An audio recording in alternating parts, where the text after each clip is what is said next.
Jangan ikut ke orang lah. Kenapa nggak ikut Pak? Ini maling semua itu. Berapa juri?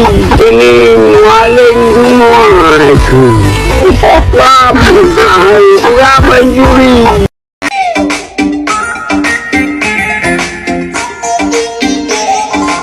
Assalamualaikum warahmatullahi wabarakatuh. Saudara Lun VAI Makan, semoga saudara sehat-sehat dan baik-baik saja.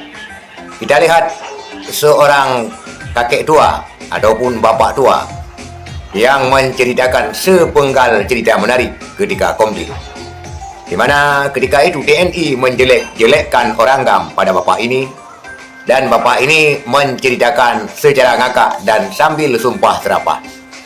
Kata orang TNI, jangan ikut-ikut orang Gam, maling semua katanya. Bapak ini lantas menceritakan kembali dengan nada sumpah serapahnya. Kita lihat videonya. Jangan ikut ke orang lah. Kenapa nggak ikut Pak? Ini maling semua itu.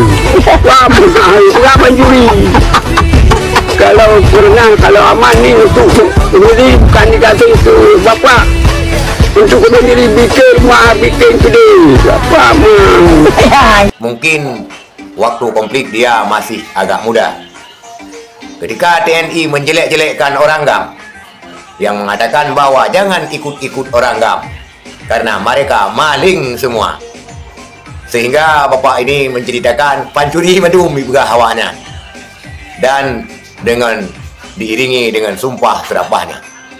Nanti apabila negeri ini sudah aman, mereka akan bikin rumah ini itu segala macam.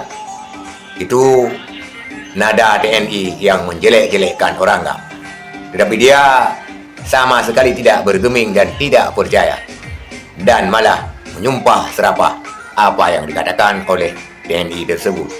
Sungguh sangat menarik Bapak ini, saudara sekalian. Bisa Bapak lihat kembali pada layar yang ditampilkan pada video ini. Sekian, terima kasih. Assalamualaikum warahmatullahi wabarakatuh.